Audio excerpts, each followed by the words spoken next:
no livro do Apocalipse. Começamos hoje este importante estudo no livro do Apocalipse. Estudo esse que eu tenho muita certeza que vai transformar nossa visão a respeito de Deus e a respeito da história. Apocalipse, capítulo 1, nós vamos ler a partir do versículo 9, por favor.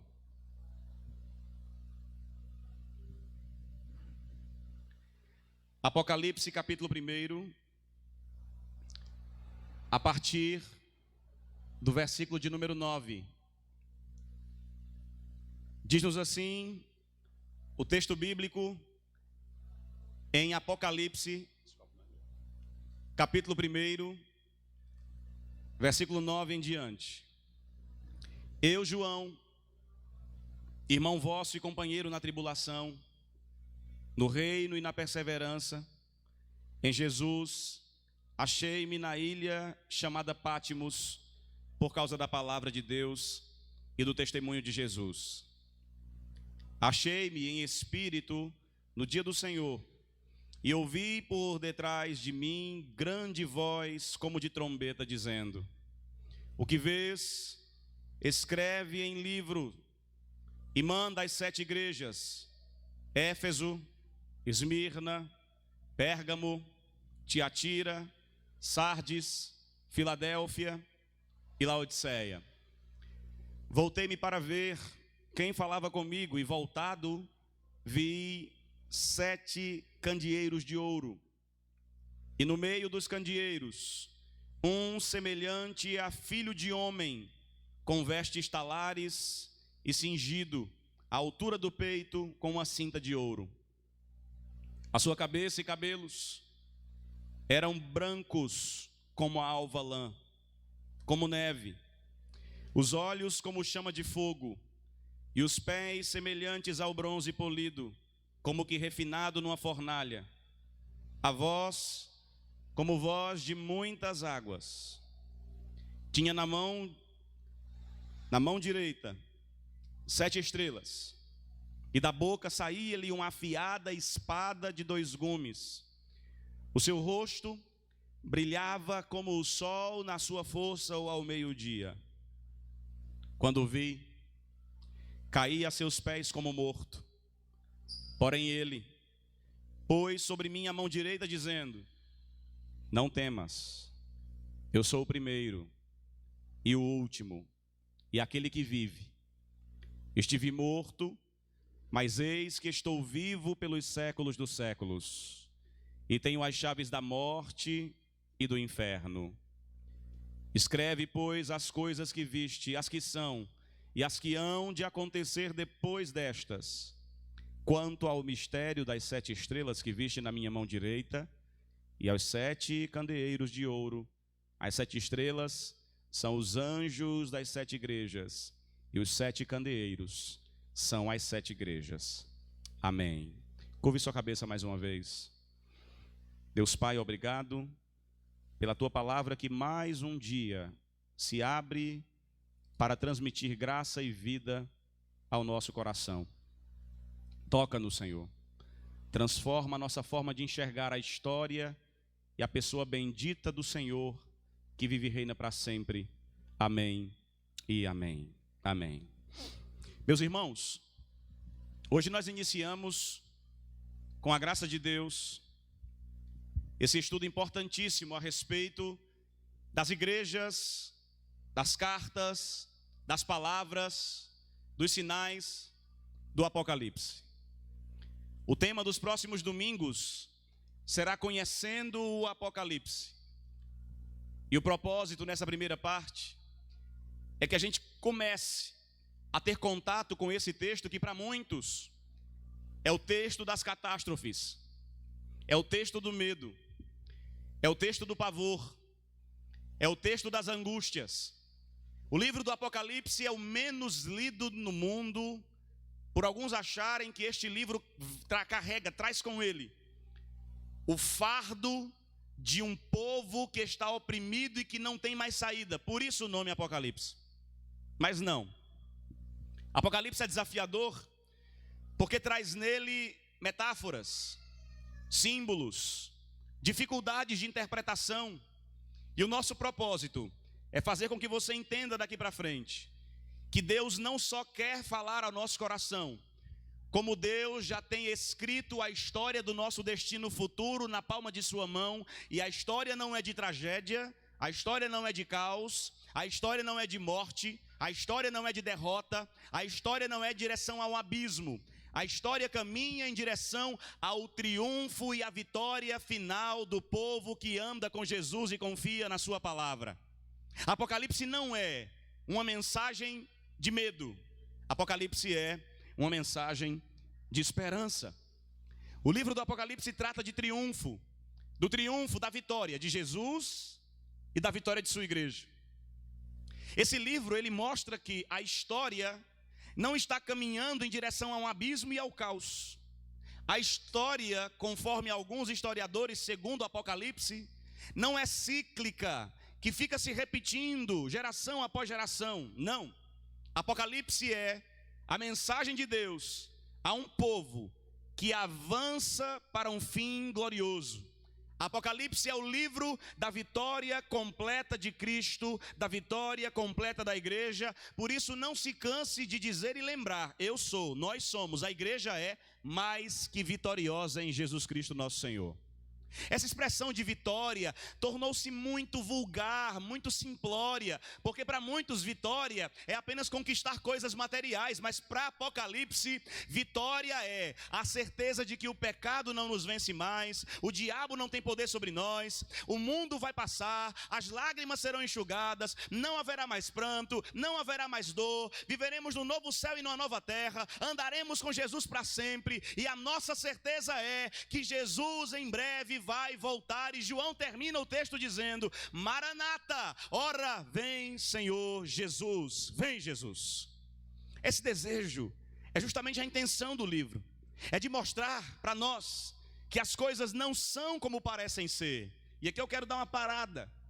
A gente olha para o cenário mundial, a gente olha para os fatos que nos rodeiam, e a gente tem a lástima de concluir de que a vida é isso que a gente está vendo.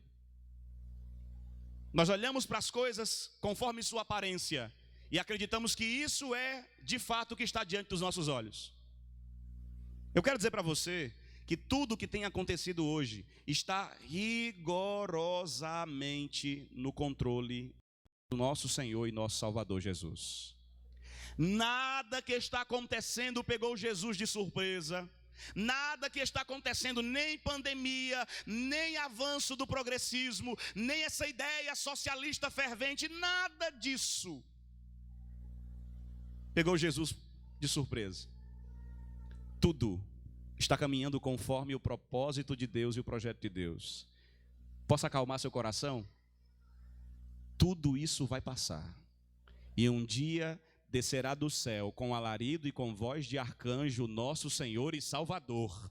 E quando o céu for rasgado, não haverá mais mundo, porque um novo céu e uma nova terra nos espera. Bendito seja o Senhor Jesus. A Bíblia em Apocalipse diz que o diabo, o mundo, o anticristo, o falso profeta, a besta, perecerão. Ei!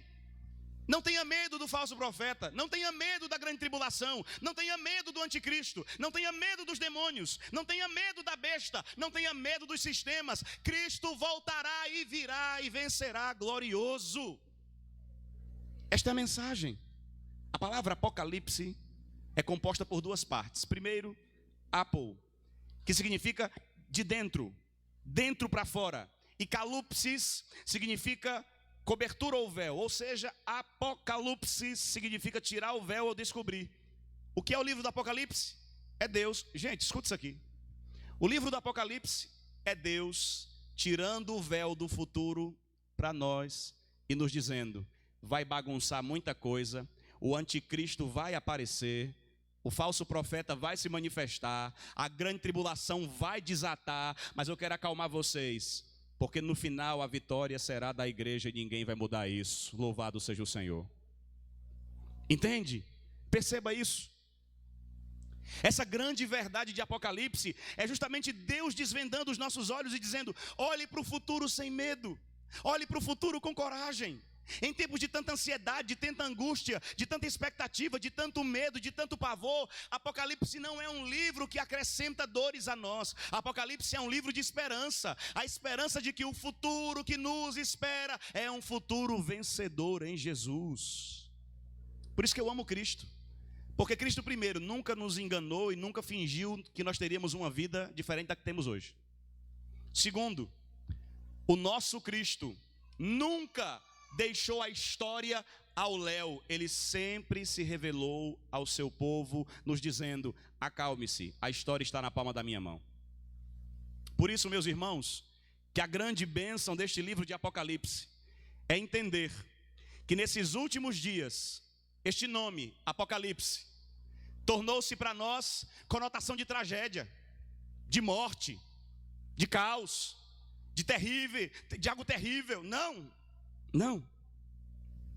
Apocalipse é para nós uma mensagem da pessoa e do plano vitorioso e triunfante de Jesus. Segundo, Apocalipse é a mensagem triunfante e vitoriosa da igreja. Você está me entendendo? O único destino que a igreja espera é vitória. O único destino que a igreja espera é vencer. O único destino correto, assertivo e que não vai falhar é que nós venceremos a grande tribulação, a besta, a peste, a fome, a nudez, o perigo, a espada. Em Jesus seremos vencedores, é o que Apocalipse diz. Apocalipse não é especulação humana. Apocalipse não é o que alguém acha. Apocalipse é a revelação de Deus. Apocalipse é o testemunho fiel. Apocalipse é Deus dizendo a João o que Deus quer que nós saibamos. Se você abrir comigo Apocalipse 1, no verso 1 começa: revelação de Jesus Cristo que Deus deu para mostrar aos seus servos as coisas que vão acontecer. Me ouça e entenda, se Jesus está se revelando a nós para dizer as coisas que vão acontecer, significa que a história vai pegar Jesus de surpresa? O que Jesus está dizendo é: eu vou dizer o futuro para vocês, para que vocês entendam que no futuro está o teu Senhor e o teu soberano Salvador. Eu vou dizer o futuro para vocês, o destino da igreja para vocês, o destino do mundo para vocês, para que vocês entendam que dia a dia, cheio de angústia, não muda nada. A única certeza que temos é que se Deus nos revela o futuro, é porque o futuro está nas mãos do nosso Deus que vivo está. Mas o verso de número 2 continua dizendo que esse nosso Jesus, ele quer, pelo testemunho de Jesus Cristo, se revelar a nós. Veja, Jesus não veio para fazer milagre e prodígio apenas. Jesus veio para revelar a nós quem é o nosso Deus, com quem vamos morar para sempre. Este texto não é a revelação de João. Este texto é a revelação de Jesus. E aí eu quero chamar sua atenção primeiro para a saudação que é feita. O livro traz uma saudação de encorajamento. A Bíblia está aberta? Verso 4. João, as 7 igrejas que se encontram na Ásia. Qual é a palavra de Jesus? Graça e paz a vós outros, da parte daquele que era, daquele que há de vir, da parte do seu Espírito. Ei! A saudação que Jesus faz no Apocalipse já nos dá uma tranquilidade, porque o livro traz uma saudação de encorajamento e não de medo. Veja, Jesus vai mostrar o futuro, ele vai desenrolar diante de João para escrever para nós o futuro que acontecerá na humanidade. E ele diz: graça e paz sejam dados a vocês. Ou seja, não tenham medo, não se desesperem, sejam encorajados. A saudação não é de terror, a saudação é de doçura, a saudação é de encorajamento, a saudação é pacificando o coração de uma igreja que estava passando pelo pesado, o grande sofrimento do martírio. Muitos homens e mulheres de Deus estavam morrendo, meus irmãos. E quando Jesus toma conhecimento das mortes, de que o povo dele está morrendo por amor a Jesus, ele diz: João, vem para cá, eu quero te mostrar coisas futuras que vão acontecer, mas eu quero que você leve a mensagem de graça e de paz. Ou seja, acalmem os corações de vocês com a graça de Deus, porque a história está no controle absoluto dele. Acalmem o coração de vocês com a paz que vem de Deus, porque a paz que vem de Deus vence o mundo, a paz que vem de Deus vence a guerra, a paz que vem de Deus vence as angústias, a paz que vem de Deus não é de homens, mas é do próprio Senhor que nos dá a paz. Tenham tranquilidade. Você está me entendendo? Mas o Covid. Para de ser louco. Se cuide e pare de ser doido. Fique tranquilo, porque depois do Covid vem outras pestes, vem outras crises, vem outros vírus. E a tendência é ficar cada dia que passa pior. Eu lamento que a igreja tenha esquecido de ler Apocalipse e de perguntar para Jesus: Jesus, diante de tanta coisa que está acontecendo, que postura eu devo tomar? E a postura de Jesus é: tenham minha graça, tenham minha paz, tenham tranquilidade. A história está na palma da minha mão e a minha igreja deve ser o povo mais calmo dessa situação, porque elas sabem quem tem crido. Essa saudação é para dizer: acalmem-se. Vocês sabem o que vai acontecer. Acalmem-se. Vocês têm tranquilidade do que vai acontecer. E olha como Jesus se apresenta. Verso de número 5, por favor. Ele se apresenta como a fiel testemunha. Ou seja, quem está nos dando graça e paz como saudação é aquele cuja palavra é a verdade. Jesus é a fiel testemunha. Sabe por quê? Nenhuma palavra que saiu de sua boca é mentira. A palavra de Deus é a verdade. Deus sempre foi fiel ao Pai, mesmo em meio ao sofrimento e à morte. E quando o próprio Jesus diz: escreve que eu sou a fiel testemunha, é dizendo para nós: não tenham dúvida do que está escrito, não tenham dúvida do que Cristo já deixou, porque Ele é fiel para cumprir a sua palavra. Passarão os céus, passarão a terra, mas as palavras de Deus jamais passarão, jamais. Ele é a fiel testemunha. Por isso, estar desesperado é característica peculiar de quem não crê na palavra de Deus, de quem não confia na verdade de Deus. Acalme-se, acalme-se. Graça e paz da fiel testemunha. Alguém aí crê? Ele é fiel, ele não mente, ele não engana. Segundo, no verso 5 ainda, ele se apresenta como o primogênito dos mortos. O que é isso? Ele é o primeiro a ressuscitar em glória. Quando ele diz: quem está falando com vocês é o primogênito dos mortos, ele está dizendo: eu sei que muitos de vocês passarão pela morte e pela fé. Eu sei que muitos de vocês vão perecer porque creem em mim.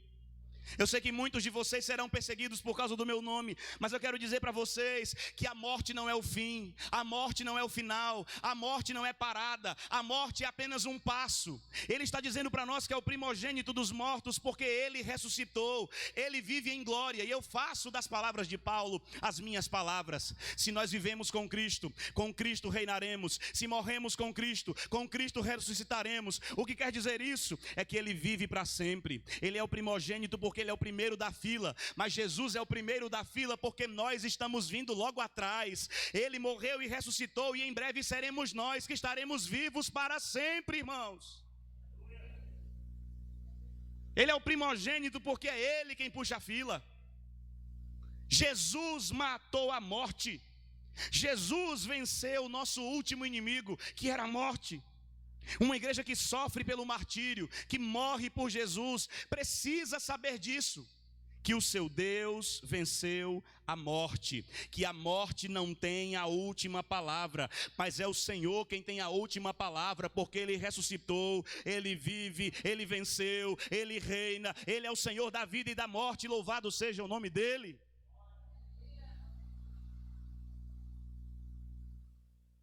Mas ele continua se apresentando, no verso 5 ainda, como o soberano dos reis da terra. Veja, daqui a 2 anos, teremos um novo pleito eleitoral. E de novo, nós veremos crentes em Jesus desesperados, arrancando a cara dos outros, runha, briga, por um nome como se fosse Salvador.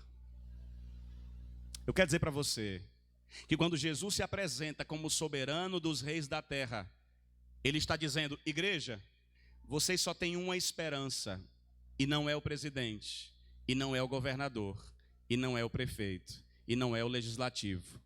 A única esperança da igreja é o soberano dos reis da terra que está nos céus. Difícil dar glória a Deus, não é? Difícil se alegrar com essa verdade, porque você ainda depende de homens. E está na hora de virar essa chave e entender que você está vivo porque Deus vive. Você está bem porque Deus é o teu Senhor. Você vai vencer porque Deus já venceu por você e em você. Ele é o soberano dos reis da terra. Porque a igreja precisa ver Jesus como o presidente dos presidentes. Ele é aquele diante de quem todos os poderosos vão se dobrar. Jesus está acima de Roma, está acima dos impérios, está acima dos reis da terra, está acima dos presidentes, dos governos corruptos. Ele é o rei dos reis, senhor dos senhores, e ele virá e estabelecer o seu reino que jamais terá fim. Jamais. Então, fique você brigando pelos nomes que vão salvar a sua vida, porque eu vou continuar esperando naquele que me salvou. Mas veja, João, ele recebe de Jesus esta apresentação, e depois ele transmite para nós a sua experiência. Em espírito, ele em Pátimos, preso e perseguido, recebe a revelação primordial de Jesus. E esta revelação do Apocalipse dá a João uma experiência única. Primeiro porque Apocalipse foi inicialmente endereçado aos crentes que estavam suportando o martírio na época do apóstolo João. Eram muitas, tamanhas, insuportáveis as perseguições nos primeiros séculos contra a igreja. O Apocalipse foi escrito em uma época de constantes levantes, de constantes dificuldades. Aqui em João, no Apocalipse, está havendo a transição entre um dos piores imperadores da história, Nero, no ano 64 depois de Cristo, e ele está saindo para dar lugar ao segundo pior imperador da época, que era Domiciano. Domiciano não queria proibir os homens de adorar a Deus. Domiciano dizia que ele mesmo era o próprio Deus. Domiciano queria que todos os homens se curvassem diante dele e o adorassem. E ai do homem que não dissesse: Ave César. Foi Domiciano que estabeleceu um dia para ele ser adorado, porque enquanto os cristãos se reuniam no dia do Senhor para adorar a Deus, Domiciano disse: esse dia tem que ser meu. E começou o que chamamos de Dominus Dei. Domitius Dei, Dominus Dei. O Apocalipse foi neste tempo em que este difícil e terrível imperador chamado Domiciano, por ver em João uma ameaça, porque João era o único apóstolo vivo até aqui. E quando Domiciano começou a perceber que João era amado, era respeitado, era honrado, era ouvido, a palavra que saía da boca de João tinha peso porque ele andou com Jesus, era apóstolo de Jesus, Domiciano disse: prendam este homem é um rebelde. João foi banido, meus irmãos. João foi preso e levado para uma ilha chamada Pátimos, uma ilha penal, em que só iam os piores bandidos. Qual o crime de João? Falar de Jesus. Pátimos era um lugar em que só os mais bárbaros criminosos ingressavam. Qual o crime de João? Falar do amor de Jesus. Era lá em Pátimos que eles eram obrigados a trabalhar em minas, bater pedras, quebrar pedras, com bolas de ferro amarradas às pernas e aos braços. Uma ilha nua, uma ilha cheia de vulcões. E o propósito era se este criminoso não morrer de fome e não morrer de sede, ele morre no momento em que um vulcão entrar em erupção. O desejo de Domiciano, colocando João naquela ilha desabitada, era dizer para todos que se falassem de Jesus, se pregassem sobre Jesus, seriam presos por subversão. O imperador Domiciano dizia: eu sou o Senhor e Deus de Roma, então todos têm que me adorar. E João disse: não, o Senhor é apenas mais um. O único rei, Senhor do universo é Jesus Cristo, que Roma matou, e ele está vivo pelos séculos dos séculos. João, meus irmãos, aparentava ter chegado ao final de sua vida. João é preso, encerrado. João está trancafiado em uma ilha para morrer. O destino que o esperava era a morte. E quando João imaginava que as portas haviam se fechado e que não havia mais saída para a sua vida, há um grande sinal. O próprio Jesus se revela a João e disse: vem para cá, que eu quero te falar algo. Sabe o que eu vejo aqui? Que sim, portas se fecham. A segunda coisa que eu vejo aqui, que sim, águas e fontes secam. Outra coisa que eu percebo é que sim, e guarde isso, a liberdade dia a dia está sendo minada. E ela vai acabar. Mas quando as portas se fecham na terra, quando as águas e as fontes secam na terra, quando a liberdade termina na terra, quando tudo aqui se encerra, Deus abre-nos uma porta nos céus e de lá vem a resposta. Sabe o que me faz arder o coração? É que João sabia que ali seriam seus últimos dias. Ali ele morreria de fome ou de sede, ou o vulcão o mataria. Mas quando João estava entregando sua vida a Deus e dizendo: chega, eu me entrego, obrigado, Senhor, por ter cuidado de mim até aqui, o próprio Jesus se revela a ele e diz: não, João, as torrentes da terra secaram, as águas da terra secaram, o manancial da terra secou, mas é agora que o manancial de Deus começou a jorrar. É quando tudo parece acabar aqui, que os céus abrem as janelas e as comportas e começam a derramar respostas e bênçãos sobre nós. Que coisa! Uma igreja que não confia nisso está fadada a morrer, porque o rio de Deus não cessa, o rio de Deus não para, a bênção de Deus continua estendida, as janelas dos céus ainda se abrem, as comportas dos céus ainda se abrem sobre nós. Quando a liberdade parece ter chegado ao fim, o Senhor quebra as algemas e dá a João uma revelação nova. Deixa eu lhe dizer uma coisa. Quando tudo pareceu o fim, comece a comemorar, por favor. Não, vou repetir, parece coisa de maluco, né? Não sou mongol, sério. Não estou tantã.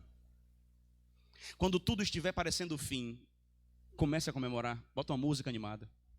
E se alguém perguntar: o que é que você tem? Estou celebrando o fim. Ela vai dizer: como assim?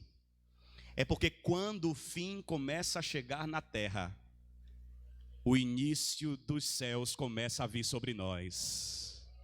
É quando tudo parece acabar aqui, que vem dos céus uma resposta nova, uma revelação nova, um tempo novo. As algemas são quebradas e dos céus começa um novo tempo e uma nova história. Você recebe esta palavra? Isso é verdade.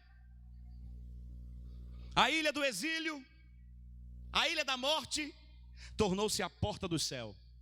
Em Pátimos, ele enfrentou a dor do exílio, mas em espírito, ele estava dentro da sala do trono de Deus.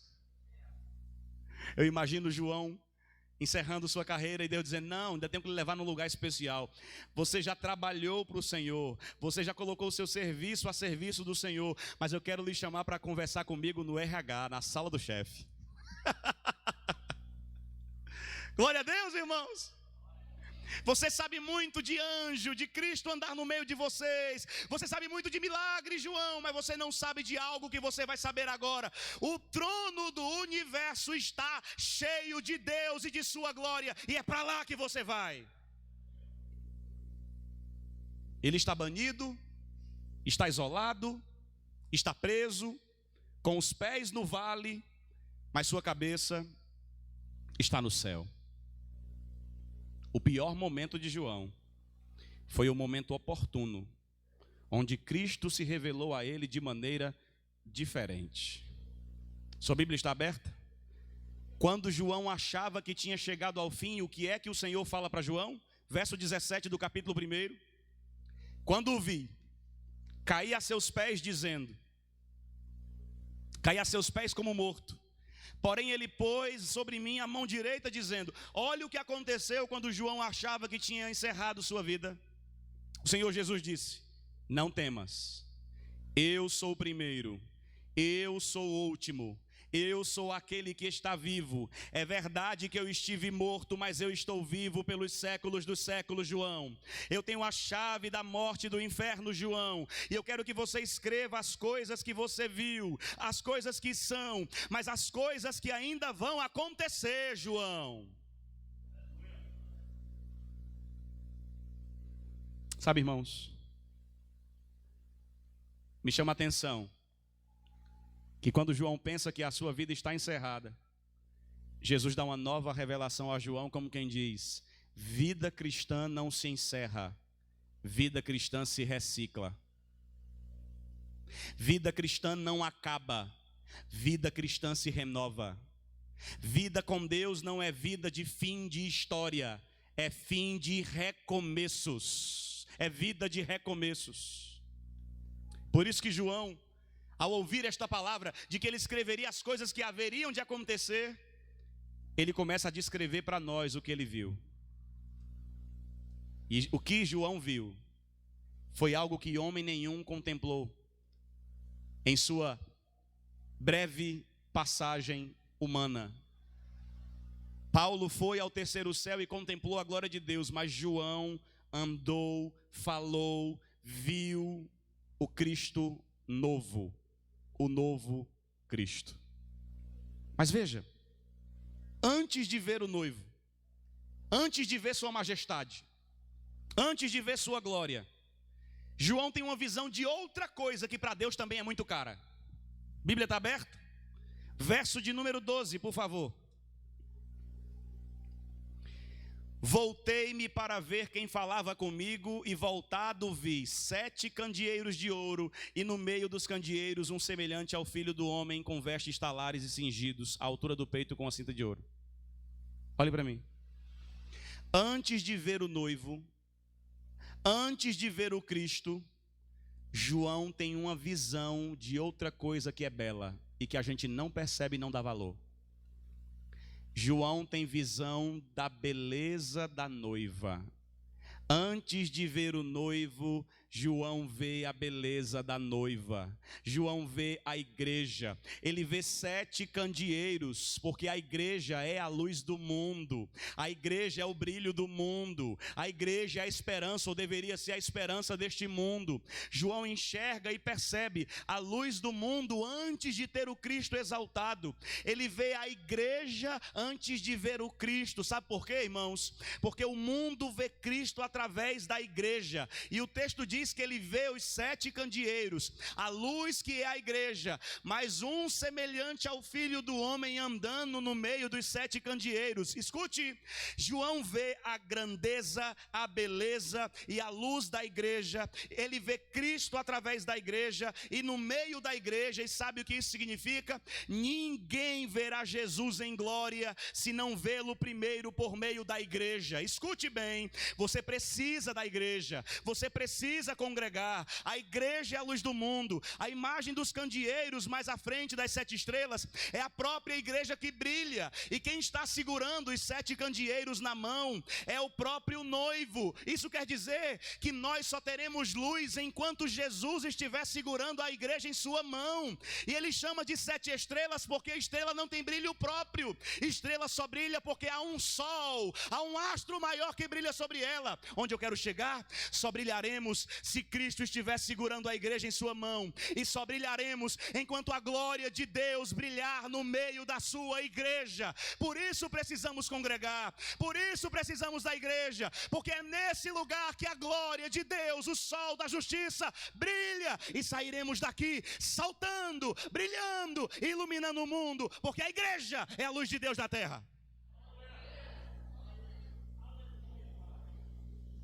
Você é crente em casa, então você não é crente. Vou servir a Deus do meu jeito, então você não serve a Deus. Porque o sol da justiça brilha sobre aqueles que o temem e me deixa altamente feliz. Desculpa, eu volto até a ser pentecostal nessas horas. Quando eu imagino que o Filho de Deus, o Cristo Senhor, está nesse momento passeando no meio da nossa igreja. Ele está no meio dos candeeiros. Desculpa, ele não está no meio dos mortos e defuntos. Ele não está no meio dos trevosos e caídos. Ele está no meio daqueles que brilham o brilho de Deus em suas vidas. Onde está essa igreja? O nosso brilho vem de um astro maior. O nosso brilho vem do próprio Cristo glorificado, do Cristo glorificado e ressuscitado, do Cristo cheio de majestade. Cristo brilha em nós, Cristo brilha no meio de nós, Cristo brilha através de nós. Alô, Canindé, escute uma verdade. Se você não estiver vendo a luz de Deus onde você está, eu desafio você a andar no meio deste povo que vai morar no céu, porque é aqui que o brilho de Deus se manifesta.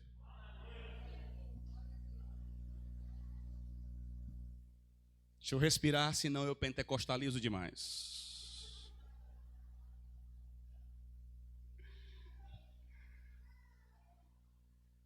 Aleluia. Aleluia. Glória a Deus.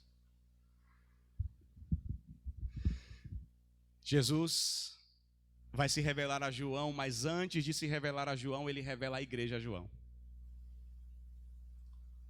Deixa eu fazer uma declaração. Como eu te amo, ó igreja de Jesus. Como eu te amo. Que privilégio nos deu o Senhor de estarmos aqui reunidos, brilhando e iluminando-nos uns aos outros, porque nesta casa só tem uma razão de ser. A glória de Deus nos tomará nessa noite e sairemos daqui raiando cheio dele. O noivo então é apresentado. Depois de apresentar a noiva, o noivo é apresentado cheio de glória, cheio de majestade. No verso de número 13 em diante, ele começa a nos apresentar quem é, como é, que aspecto tem este noivo. E é bom que você compreenda o que é que João está tentando mostrar.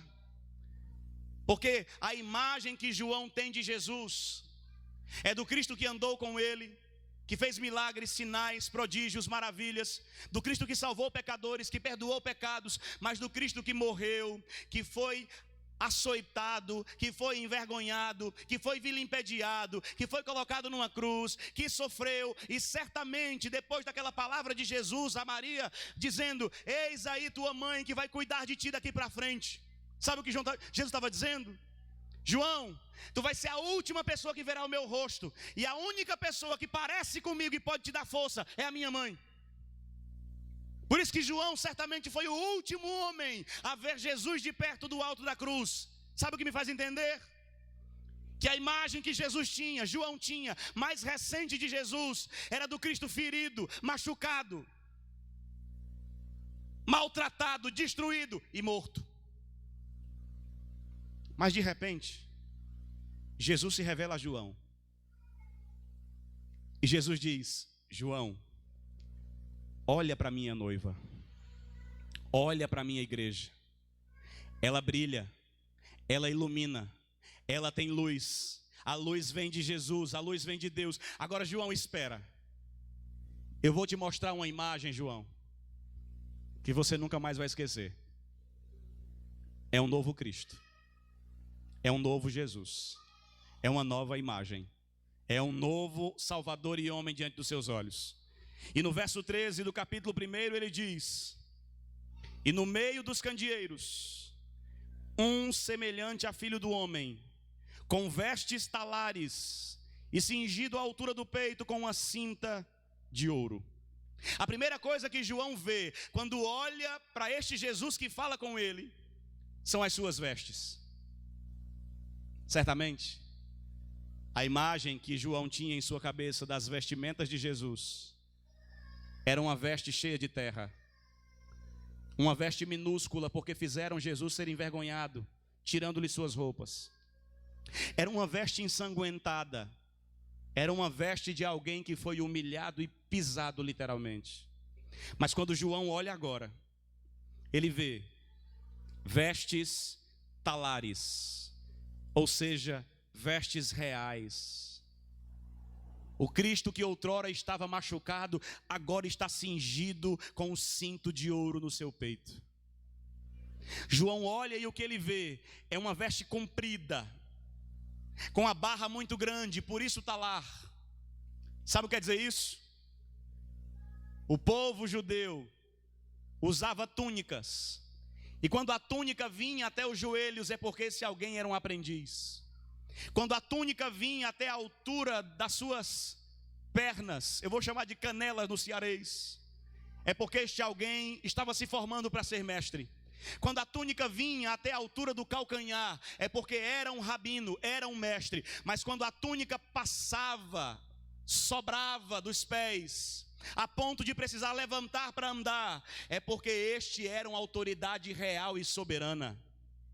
O que João vê, quando João olha para Jesus, ele vê uma veste comprida, como alguém que não é apenas o Cristo que morreu, não é apenas um mestre, não é apenas um rabino, mas João vê a veste longa para dizer para nós que o Cristo que está vivo e ressuscitado é o Cristo que é o Rei dos reis, Senhor dos senhores, cheio de toda a autoridade nos céus e na terra. João vê e diz para nós, a vestimenta dele é muito linda, com cinto de ouro, ou seja, é um sacerdote. Aliás, é um rei. Aliás, é um intercessor. Aliás, é um soberano. Aliás, ele é tudo que os céus têm de melhor. Ele é o Cristo sacerdote, ele é o Cristo intercessor, ele é o Cristo rei. Ele como sacerdote se fez sacrifício, como ofertante também se fez oferta, como rei ele também se fez servo, e agora glorificado ele assume o trono que lhe é de direito, e é ele Jesus que nos conduz a Deus, é ele Jesus que reina sobre nós soberanamente. Bendito seja o rei. Mas em segundo lugar, no verso 14, na parte A, ele diz: a sua cabeça e cabelos eram brancos como a alva lã, como a neve. João não vê apenas a vestimenta de autoridade, mas ele vê a veste branca, alva, que fala da sua santidade, da sua divindade, da sua eternidade. A cabeça era alva, porque também é um símbolo de honra. João está vendo alguém que lhe transmite a ideia de todo sábio, todo digno. Escute bem, tentar zombar do Cristo homem é fácil. Dizer para Jesus na cruz, desce daí se tu pode, é fácil. Mas o Jesus que João viu, ele é divino, ele é Senhor, ele é santo, ele é soberano, ele é onipotente, ele é onipresente, ele reina sobre tudo e sobre todos. Veja. Tentar igualar por baixo Jesus a um de nós é fácil. Agora pega Jesus glorificado e tenta igualar o homem. Não dá. Ele não é apenas santo. Ele é santo, santo e santo. E toda a terra está cheia da sua glória. Jesus, segundo a visão de João, é aquele cujos serafins estão diante de sua santidade. Tentaram matar Jesus para calar sua voz, mas Jesus agora é imortal, Jesus é eterno, Jesus nunca mais morrerá, porque ele está vivo pelos séculos dos séculos, irmãos. Ora, ele é o Pai da eternidade, e ele vive para todo o sempre. Amém. Terceiro lugar, ele diz no verso 14, na parte B: eu vi também os seus olhos, e eram como chama de fogo, como fogo que a tudo consome. Os olhos de Jesus a tudo alcança. Ele é onisciente, ele vê tudo, ele enxerga tudo, ele desnuda tudo. Não são mais aqueles olhos ensanguentados, aqueles olhos vazados pelas agressões dos soldados romanos, mas são olhos ardentes como chama de fogo, de quem todas as nações deverão comparecer diante dele. E aqui algo me chama a atenção. Eu fico imaginando quando os homens se colocarem diante de Jesus, e eu não sei você, mas quando uma autoridade olha para nós nos olhos, a gente treme. Imagina quando os olhos do Senhor, como chama de fogo, olharem para nós e disserem: chegou o dia de te julgar. Desculpa, lá não vai ter apelo para aceitar Jesus. Lá não vai ter tempo de melhorar a vida, porque os olhos de Deus estão sobre toda a terra. Ele contempla os bons e os maus hoje, e os olhos do Senhor são como chama de fogo que a todo vê. Mas João continua olhando, eu queria ser João nesse dia, mas João continua olhando e no verso 15 diz: eu também vi os seus pés, e eram semelhantes ao bronze polido, como refinado numa fornalha. Ele continua dizendo: da sua boca, a sua voz era como voz de muitas águas. Veja, em primeiro lugar, João olha e vê os seus pés. O bronze reluzente é símbolo de força, é símbolo de estabilidade. Jesus tem todo o poder, e sua onipotência é o todo o poder de Jesus que julgará todos os seus inimigos. Jesus não será mais vencido, mas ele será vencedor sobre todos. Ele, João, vê que a voz de Jesus não está mais embargada pela dor. A voz de Jesus agora é potente como o som de muitas águas. Escute, já experimentou ficar debaixo de uma cachoeira? O que é que você escuta além de nada? João disse: a voz dele está diferente. Não é mais a voz do vinde a mim. Não é mais a voz do está consumado. Não é mais a voz do em tuas mãos entrego o meu espírito. Não é mais a voz do perdoa-lhes porque não sabem o que fazem. A voz agora é poderosa como voz de muitas águas. Sabe o que é isso? É que a voz de Jesus agora é potente. A palavra de Jesus é irresistível. O juízo de Deus é inescapável. Diante da voz de Deus todos desfalecem. Todas as palavras humanas não têm mais poder. Ele, Jesus, tem a última palavra e a sua voz é a única que tem razão. Temos uma geração de crente meio estranha. É Jesus dizendo: é do meu jeito. E os crentes dizendo: vou pensar. Ninguém foge da vontade de Deus quando a sua voz de muitas águas brada sobre nós. Ninguém. Ele continua dizendo no verso 16 que ele tinha na mão direita 7 estrelas. Ou seja, João contemplou as suas mãos. E a mão direita aqui é a mão da ação. É a mão com a qual ele age, com a qual ele governa. E esta mão direita que age e governa está segurando as 7 estrelas em sua mão. E o que são as 7 estrelas? As 7 estrelas são a igreja. As 7 estrelas é a noiva. As 7 estrelas é o povo de Deus. Escute e se alegre com isso. Cristo nos segura na palma de sua mão. É Ele que tem cuidado da sua noiva. Ninguém nos arrancará da mão de Jesus. Ninguém nos tomará da mão de Jesus. João 10 diz que ninguém nos arrebatará da mão do Senhor. Que história é essa que a gente vai perder nossa salvação? Que história é essa de que Jesus nos salva e depois a gente perde? Se foi Jesus quem te salvou, ninguém te tomará da mão soberana desse Jesus. Ninguém. Pastor, é porque eu acho que eu vou perder minha salvação. Quem foi que lhe salvou? Seu pastor? Se foi ele, você já perdeu. Agora, se foi Jesus que te salvou, toda ovelha que vem a mim, de maneira nenhuma eu lançarei fora. E aqueles que o Pai me deu, ninguém tomará mais da minha mão. Quando o texto diz que sua mão segura as 7 estrelas, é o próprio texto dizendo, João dizendo para nós: fique segura, igreja. Fique em paz, igreja. É Jesus quem te segura pela mão e ninguém vai te tirar mais dela. Louvado seja o nome de Jesus. As mãos feridas pelos cravos encalejadas das quedas, do peso da cruz. São as mesmas mãos que nos passam segurança, que guardam a nossa vida, que sustenta todo o universo. E João termina dizendo: mas eu também vi o seu rosto. E o seu rosto brilhava como o sol no meio-dia. O seu rosto brilhava como o sol na sua grande e potente força. Sabe o que João está dizendo? Meus irmãos, eu vi um Jesus que é totalmente diferente do que eu um dia contemplei.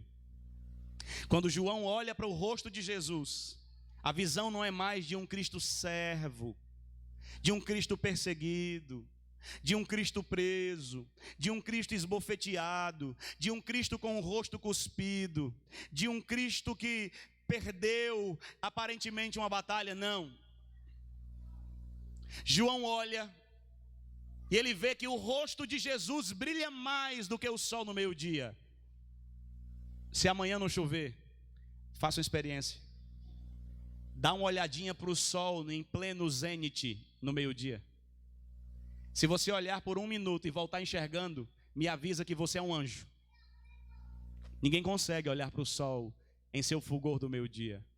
E o que João está nos dizendo é que quando ele olhou para o rosto de Cristo, ele não viu mais o Cristo desfigurado. Ele não viu mais o Cristo ensanguentado. Ele não viu mais o Cristo sofrido, mas ele viu um rosto que brilha como o sol. Não era mais o Cristo humilhado, mas é o Cristo exaltado. Não era mais o Cristo torturado pela sede, ferido pelos soldados, mas é o Cristo majestoso diante de quem todo joelho se dobrará e toda língua confessará. É esse o Jesus que João vê. Meus irmãos, Cristo veio ao mundo para revelar o Pai. E no Apocalipse, é o Pai revelando Jesus. E como é que ele revela? Apocalipse revela o servo lavando os pés dos seus discípulos. Apocalipse revela Jesus como uma ovelha muda para o matadouro. Apocalipse revela Jesus como aquele de quem os homens esconderam o rosto. Apocalipse revela Jesus como aquele que está pregado na cruz e o seu rosto cheio de sangue. Como aquele que tem as mãos atadas e os pés pregados na cruz? Absolutamente não. A revelação do noivo, da igreja pelo Pai, é um Cristo glorioso. Você está me ouvindo? Seus cabelos não estão mais cheios de sangue, mas são alvos como a neve. Os olhos não estão mais inchados, mas estão como chama de fogo. Seus pés não estão pregados na cruz, mas são semelhantes ao bronze polido. Sua voz não está rouca e sua língua não está colada ao céu da boca, pois está com muita sede, mas a voz é como voz de muitas águas. Suas mãos não estão cheias de prego, mas ele segura a igreja e a história em sua potente mão. Seu rosto não está desfigurado, mas brilha como o sol. Fique em pé, por favor.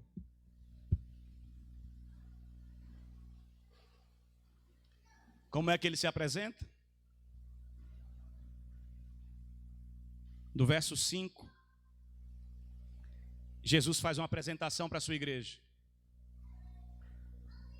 Preste atenção, por favor. Ele diz que ele é aquele que nos ama e pelo seu sangue nos libertou dos nossos pecados. Ele que está no céu glorificado, verso 6, nos constituiu reino de sacerdotes para o seu Deus e Pai. A ele a glória e o domínio pelos séculos dos séculos. Amém. Ele diz que vem com as nuvens e todo olho verá, até aqueles que o mataram. Ele diz que todas as tribos da terra se lamentarão sobre ele certamente. Ele diz: igreja, eu sou o alfa, eu sou o ômega. Ele é o princípio e ele é o fim de todas as coisas. Ele diz que é aquele que é, aquele que era e aquele que há de vir. O Cristo que está nos céus e que se revelou a João é o Cristo Todo-Poderoso. Todo-Poderoso. Todo-Poderoso. A visão de João mostra para nós que existe um novo Cristo. Não mais o Cristo machucado. Não mais o Cristo ferido. Não mais o Cristo morto. Mas o Cristo vitorioso. O Cristo vencedor. O Cristo que reina e domina sobre tudo. O Cristo que reina e domina sobre todos. Irmãos queridos, eu quero contemplar este Senhor. Eu quero contemplar este Jesus. Eu quero vê-lo face a face. Eu quero estar com Ele. Apague as luzes, por favor, para ver se os irmãos se concentram mais aqui. Eu quero que o Senhor Jesus glorificado seja reconhecido em nosso meio. Ei, o Jesus que te espera no céu não é o Cristo que está morto, mas é o Cristo que vive pelos séculos dos séculos. É este Cristo, é com este Cristo que nós devemos nos relacionar. Este é o Cristo verdadeiro que nós devemos adorar. A este Cristo que você deve ir em oração. Se você me ouve, diga amém. Não dá para estar diante do Senhor soberano do universo glorificado e ressuscitado e ser um cristão qualquer. Não dá. Você está diante do vencedor sobre todas as coisas. Você pode falar diante daquele que é cheio de glória e majestade. Igreja, o teu Cristo está vivo, igreja. O teu Cristo reina, igreja. O teu Cristo domina sobre tudo e sobre todos, igreja. O teu Cristo é o Cristo vencedor, igreja. É esse Jesus que nós adoramos todos os dias de nossa vida. Põe a mão sobre o seu coração. Feche seus olhos. Desligue-se um instante, pare de se movimentar. Apenas adore. Aproveite. O culto já vai acabar. Porque dele, por ele, para ele são todas as coisas. Porque dele, por ele, para ele são todas as coisas. Cante bem forte, porque dele, por ele. Porque dele, por ele, para ele são todas as coisas. Eu queria ouvir a voz da igreja, porque dele.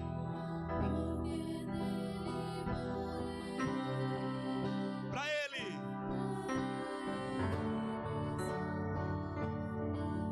Levante as mãos, a ele a glória. A ele a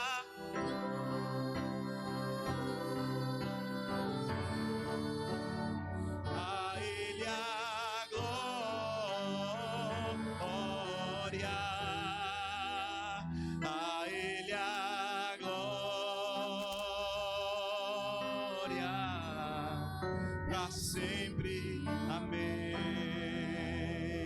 Quão profundas riquezas, quão profundas riquezas, o saber e o conhecer de Deus. Quão insondáveis, quão insondáveis seus juízos e seus caminhos. Quão profundas riquezas, quão profundas riquezas, o saber e o conhecer de Deus. Quão insondáveis, quão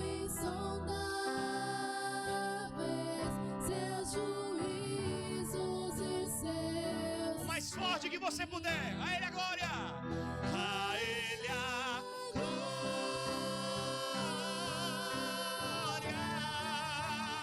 A Ele a glória.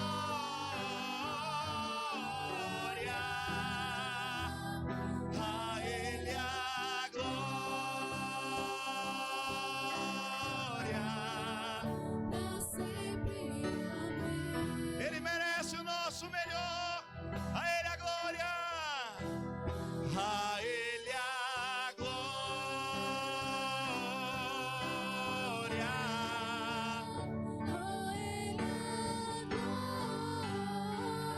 A Ele a glória. A Ele a glória. Pra sempre. Amém. Só a igreja bem baixinho, sem a bateria. A Ele a glória. A Ele a... Isso, encha o céu com seu louvor, querido. Aproveite. A Ele a glória. A Ele a... Pra sempre, Deus. A Ele a glória. A Ele a...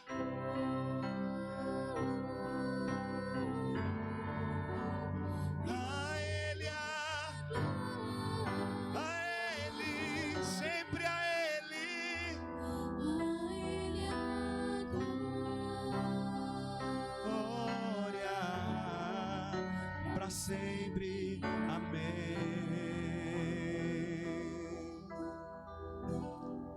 Pra sempre. Amém. Cante isso pra sempre. Amém. Pra sempre. Amém. Até a volta gloriosa do seu filho. Pra sempre. Amém. Todos os dias de nossa vida, até sua vinda. Pra sempre. Amém.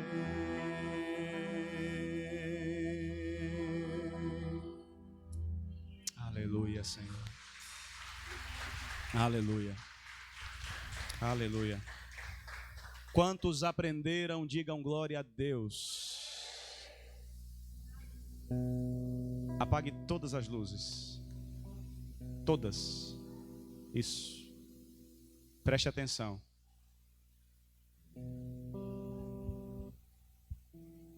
(31 de janeiro, né? Acabou o mês. E foi um mês. É esse isso. Em que os filhos da nossa igreja, boa parte, viu? Celebraram mais um ano. Aumenta o volume. Glória a Deus. Aumenta o volume.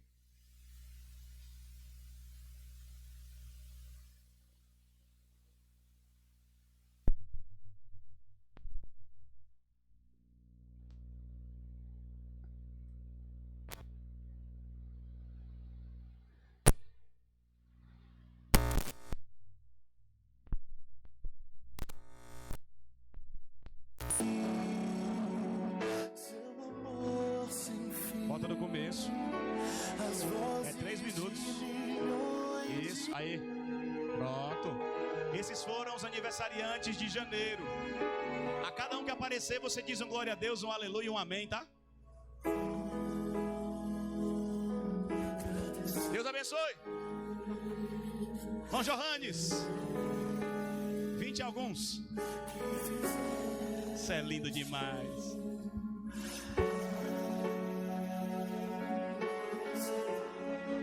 Vocês recebem essas mensagens, foram feitas para vocês. Irmã Su, Deus abençoe. Estava em São Paulo viajando, mas não podíamos esquecer.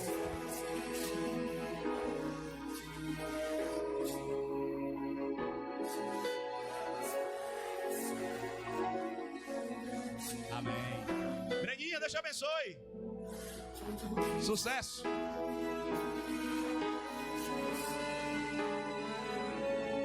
Isso é enxerida, nunca vi.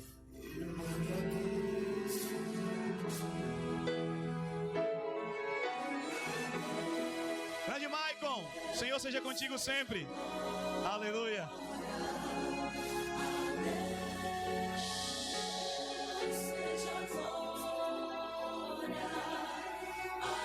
Emily, se tem luz aí atrás, prepara, viu? Vem logo pra cá, Emily. Grande Dani, Deus abençoe, parabéns, a mais recente. Aleluia. Que bênção. Com muito amor e alegria desejamos mais um ano de vida repleto de paz e felicidade para vocês. Se é verdade, vamos dar um aplauso bem bonito aos nossos aniversariantes. Vem para cá para frente os aniversariantes. Vem para cá os aniversariantes, acende as luzes. Vamos lá. Parabéns pra você, Emily, nessa data querida. Muitas felicidades, muitos anos de vida. Parabéns pra você, nessa data querida.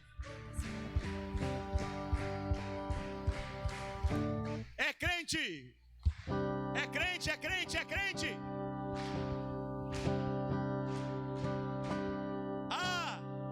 Dá palma e glória a Deus aos nossos filhos que aniversariaram. Gente, não fizemos vela porque chegamos à conclusão de que eles são um verdadeiro candeeiro.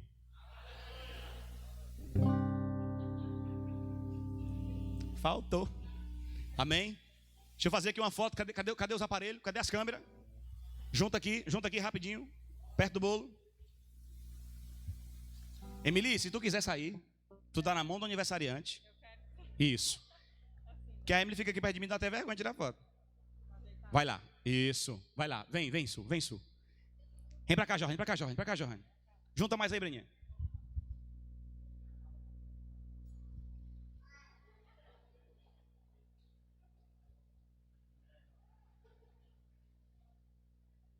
Pessoal, os nossos irmãos se juntaram e estão pagando o jantar no Jardineira Parque para todos nós, amém? Então vamos lá comer a custa deles, em nome de Jesus. Esse bolo é de isopor, para você tirar uma foto, pode ir para casa depois. Tô brincando, vamos partir, viu? Amém? Gente, notícia boa. Emily, vem cá. Vem cá, segura porque quis.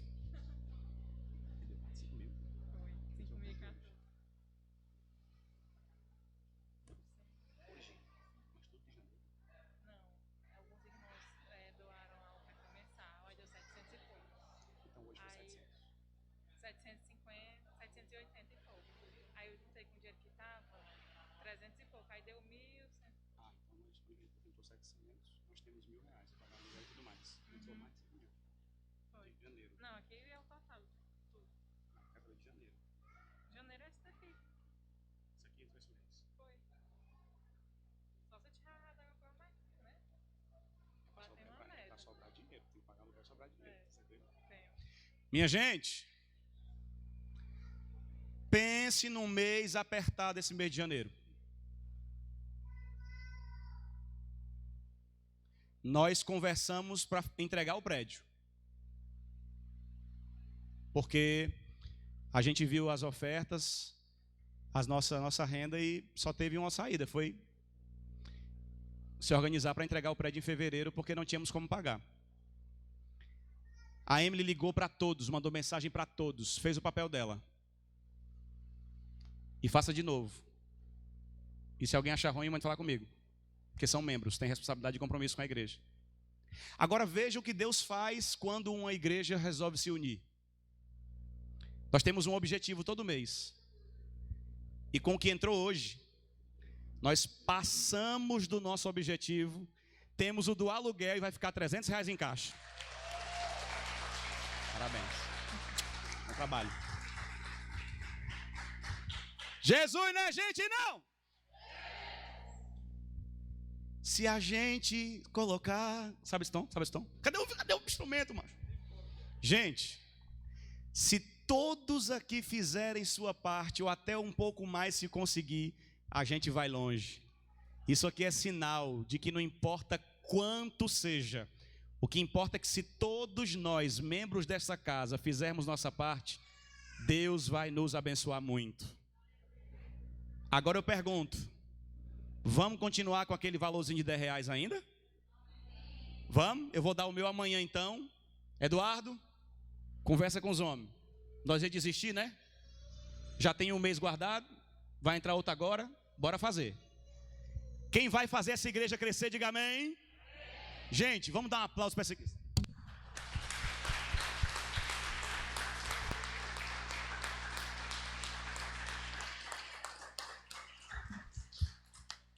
Foi mal, diabo rei, carniça. Não foi dessa vez.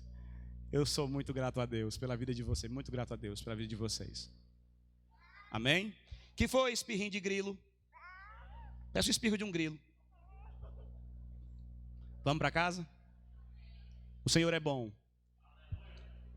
E sua misericórdia? Quinta-feira, toda quinta-feira, a gente está pregando com o seguinte tema: palavras que consolam. Quem foi consolado e abençoado quinta-feira passada, diga amém. Como Deus falou com carinho com a gente. Quinta-feira tem mais, viu? Quinta-feira é dia de Jesus pegar a gente no colo assim, ó, e falar como um paizinho pro filho no ouvido. Venha quinta-feira de novo, convide alguém. E hoje estou muito feliz, porque finalmente a gente pôde fechar nosso objetivo. E amanhã eu vou ligar para o senhor Alencar todo beijo e dizer: demorei 2 dias, mas estamos aí. Amém? Levante sua mãozinha para o céu. Levante sua mãozinha para o céu. Que a graça de nosso Senhor e Salvador Jesus Cristo, o amor de Deus nosso Pai, a comunhão e as consolações do Espírito Santo de Deus repousem sobre a sua vida e com você permaneça não só hoje, mas para todo sempre. E só quem é filho de Deus está feliz, dê um aplauso ao Senhor. Deus abençoe, um cheiro no coração, um cheiro debaixo do pé. Quem está feliz faz barulho. Pronto, nossos visitantes, nossos jovens não vão embora agora. O Rema Jovem quer falar com vocês. E ninguém sai sem pegar um pedacinho do bolo, viu? É para todo mundo mesmo. Deus abençoe, um cheiro no coração e um cheiro debaixo do pé. Toca aí, toca aí, toca aí, vai. Deus abençoe vocês, Deus abençoe vocês, Deus abençoe vocês.